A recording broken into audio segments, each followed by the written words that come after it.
up from from a shipwreck, stranded at the beach.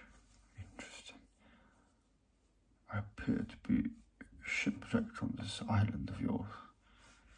It's quite ugly. I've seen far better.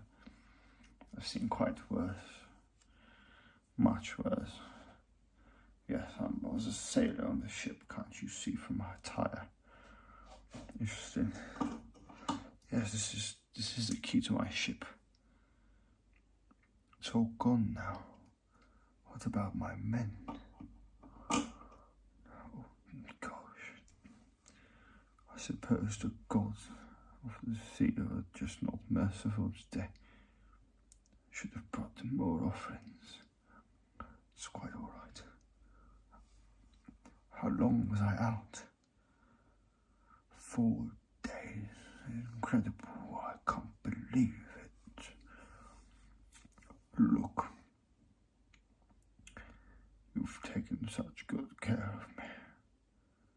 And, you know, this is not the worst home I've seen. Not by a long shot. I've spent a lot of time, you know, in some really bad places in London. You know, seeing as it's the 18th century right now. It's quite dirty in a lot of the homes, so I suppose this is quite new, to be honest. I've never seen such lavish interior. You must be a noble, are you not? So tell me, how may I earn my keep? I would like very much to show my respect. It is how I was raised. I believe in chivalry, and it is the least I could do. You know, I'm just a poor sailor. However, I have no money. I've got no connections. Apparently, I'm lost in this particular area of the world I'm not quite familiar with, so I can't link you to anyone. Obviously, I've lost all of my bootlegged whiskey, so I can't give you that. May I perhaps read to you? They tell me I have the most beautiful narration voice in all of Europe. Very well. Well, as I can see, this is the only English book you have here. It's apparently called the English Business Letters by F.W. King in the Ancre new edition, though it definitely does not look very new. Very well, I shall read from this text for you. Now, it looks like a very, very boring book, but if you'd like to sleep, a boring book will do. It appears that this is a book, a guide to writing good English business letters. So I shall start by reading some examples. I just opened to a random page, which is page 22. And on page 22, there is an example letter. First of all, there is the date on the upper right corner of this letter, and on the upper left corner there is an address, and also address. So it's Fournier CSA, Avenue Ravigny 14, Paris 15, France. And the body text reads as follows: Dear Sire. Oh, excuse me. It appears I muffed up my very first line of text. Dear Sire, we thank you for your inquiry of 12 October and appreciate your interest in our products. Details of our export prices and terms of payment are enclosed, and we have arranged for a copy of our catalogue to be sent to you today. Our representative from Europe, Mr. J. Needham, will be in Paris from the 24th to the 30th of this month, and we have asked him to make an appointment to visit you during this period. He will have with him a full range of samples of our handmade lines and is authorized to discuss the terms of an order with you or to negotiate a contract. We think our articles will be just what you want for the fashionable trade and look forward to the opportunity of doing business with you. And then yours faithfully, Western Shoe Company Limited. Now there is a signature just right here, and then S. Granville, which I suppose is the representative of this company. He is the export sales manager. Good. Now,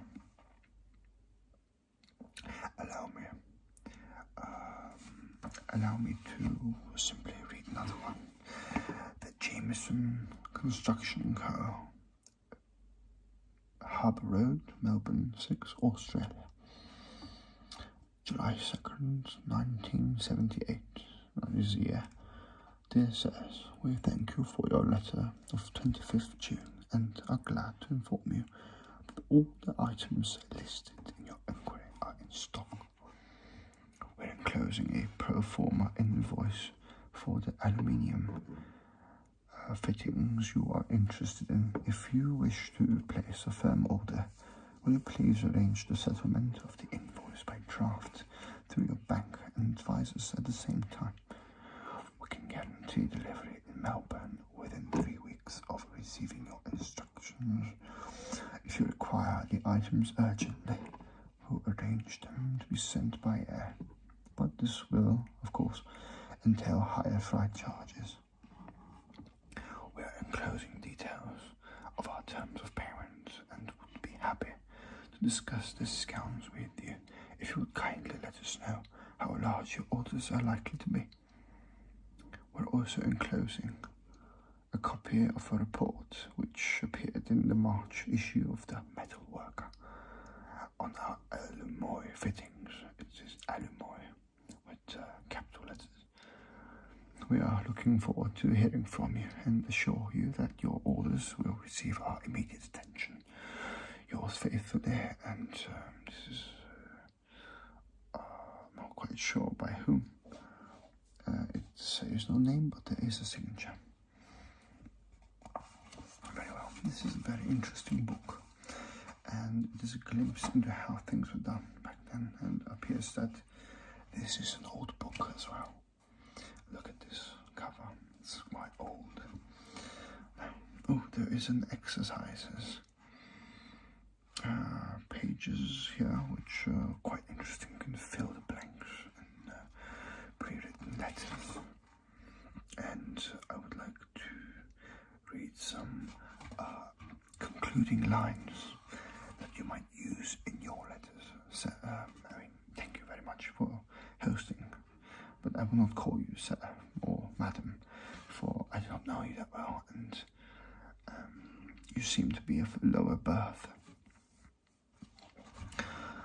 So concluding lines would be as follows. Your early attention to this order will be appreciated. Please note that delivery is required by 5th of April without fail. If this first order is satisfactorily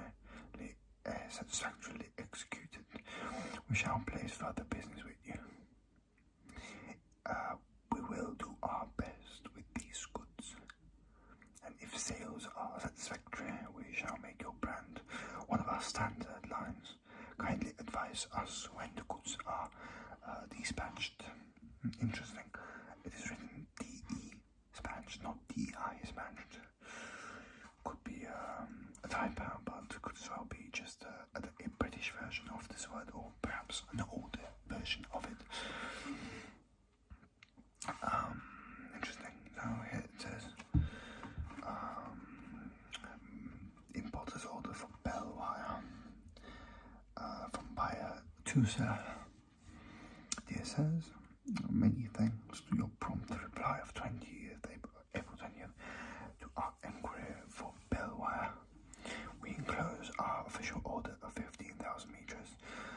which we understand you can supply from stock. As we pointed out in our first inquiry, the quality must be up to the sample we send you, and the weight and color of the cotton insulation identical to that of the sample. Our order is placed on these conditions. Yours faithfully. Now look, as much as this book is absolutely fascinating to my ears, and as much as I will remember everything that we have just read, I believe it is time for us to both go to sleep. And look, I will assume that I will stay here for a couple of more days while I gather my thoughts, and I would kindly appreciate if breakfast is timely at 8:30 a.m. every single day. We shall have lunch at 12:30 every single day. Tea time, of course, as usual. I don't need to tell you when tea time is, but you should respect my traditions. Even though I am on foreign land, it is still customary in my culture to cater to the needs of your esteemed guests. Very well, and then dinner, of course, 6 p.m. or 18:30 is obviously a non-negotiable. So I would like to have a dinner ripe with a lot of animal protein and also with plenty of carbohydrates, which means toast, potatoes, cabbage, all of the usual. And then would you be able to kindly arrange a ship mechanic or a woodworker, carpenter, or a metal worker, or whatever is needed? I shall give you a list of all I require, so you may be able to assist me with building up my ship back up and going back to my homeland, which is of course the United Kingdom. God bless the King. Interesting thought that just occurred to me. In the book that we were reading, it was always dear sirs and never dear potential comrades in business. It's from a time where women are not perceived to be part of the workforce as such, or at least in executive positions, which is quite interesting, in my opinion, to see the rudiments of that culture. And it's great to see now that every single companies have a lot of women in power, if you would like to call it power, of course, and that is also arguable as well, at least back in my homeland. But what am I saying? It feels like it's 200 years in the future here, in this interesting part of the world, because obviously it's the 19th century back in my home. But you're saying this is the 2000s, even it's a new century, which is quite peculiar. I can't believe it, but it's quite interesting to witness such a change, such a rapid change in culture. Of course, I shall bring that as a learning to my hometown, and I shall try to upkeep this standard that you call equality, which is a concept not quite familiar to me. But I appreciate you for sharing it with me. Now let us go to sleep, as we have a lot of work to do on this ship tomorrow. I have to design it, and I have to go and save my men from impending doom, because they are not as well received as I am, and I do not believe a lot of people will like to have a ragged bearded just caveman-looking Brits in their household.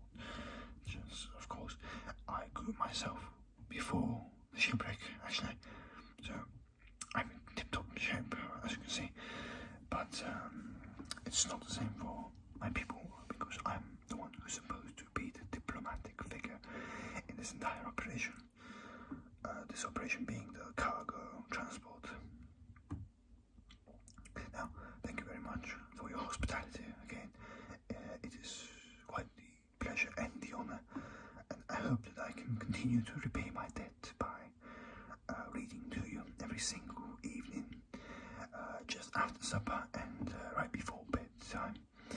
And seeing as this is now, to a certain degree, my household run, a curfew is set at 10:30 p.m. So reading can begin at 10 o'clock. Thank you very much for receiving me, and I hope you have a